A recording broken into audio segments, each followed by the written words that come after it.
So who is Frank? Frank is Cheryl, the mom's brother, and we meet him first in the movie when he's getting discharged from the mental hospital. Basically, a string of events led him to this place. What he refers to as his unrequited love for a colleague went sour, and he ends up losing it at his job, and then he lost his job itself. He lost his home. He was taken out of the running to become America's Proud Scholar, which is like the #1 scholar in education, and it really took a toll on him. So he ended up trying to take his life. After the failed suicide attempt, it led him to the hospital, and he had nowhere else to go but with the Hoover family. They seem to have open arms, but at the same time, they're not very sensitive to his situation, having been just had a failed suicide attempt. You hear them say things like, "I'm so glad you're still alive," or in the movie Dwayne, as they share the room together, he ends up saying before they go to bed, "Don't kill yourself tonight." He also welcomes him and says, with the letter says, "Welcome to hell." And I'm sure that's not really, it doesn't really feel like a real welcome home. Even still, Frank seems like a very understanding person and a very accepting person. And it might have a lot to do with his lifestyle. He's a homosexual male, and the family's not very open. And I guess they don't tiptoe around that subject too much either. The grandpa has a conversation with Dwayne in the car saying how he needs to have sex with all the girls and take as much drugs as possible, and then brings it back and says, make sure you have sex with all the girls again. So I'm sure that Frank was a little uncomfortable about that in the car. Maybe not. He didn't say anything about it. The grandpa then sends him in a gas station a little later on to buy some porn, and tells him that you can get what you like too. So it's just kind of like they're not really accepting of it, but they don't bash him or put him down for it either.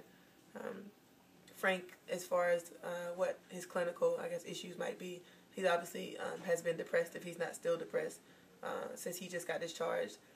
I think it's important that a clinician might check in with him, so maybe interviewing him and doing like a mental status exam just to kind of watch his body language and see if he's lethargic or if he has energy, or is his speech slow and slurred, or is he kind of all over the place, or if he just seems to be at a normal pace as far as his speech. Also, a suicide risk assessment. I think you should do those periodically with him just to kind of check in and see where he is as far as what his depression symptoms may or may not be.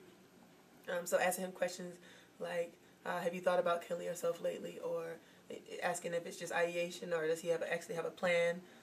Has he attempted it at all lately? Or has he prepared or bought any other stuff that maybe he'll use? Things like that, just to kind of confront him boldly about it and not tiptoe around the subject, because it's something that is obviously has been in the forefront of his mind. Additionally, if medications like antidepressants have been prescribed, you need to make sure that he's staying on top of those. The way that those work, it takes a while for them to kind of get in your system, but you have to be pretty consistent in order to actually see a change in those hormones and then a change in your feelings and behaviors. Another thing that he can do a little more non-traditional is journaling.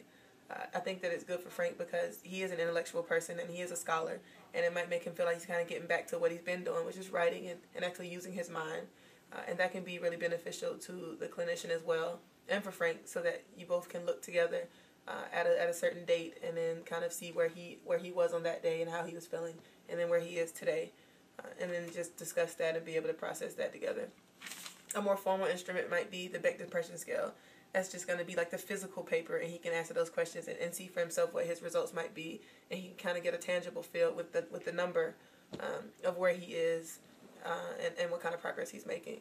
But overall, I think that the family, even though they're a little bit dysfunctional and not the perfect family, but who is, it's probably a good fit for him because it serves as a good distraction for Frank from what he's actually dealing with, and he's able to help other people and be with Olive, and you can see that he kind of hits it off with Dwayne pretty well, and he's able to kind of reach him when no one else can. So he can feel like he's useful in that way, and also I guess work with the family to kind of be accepting, and that may take a little bit of family counseling too.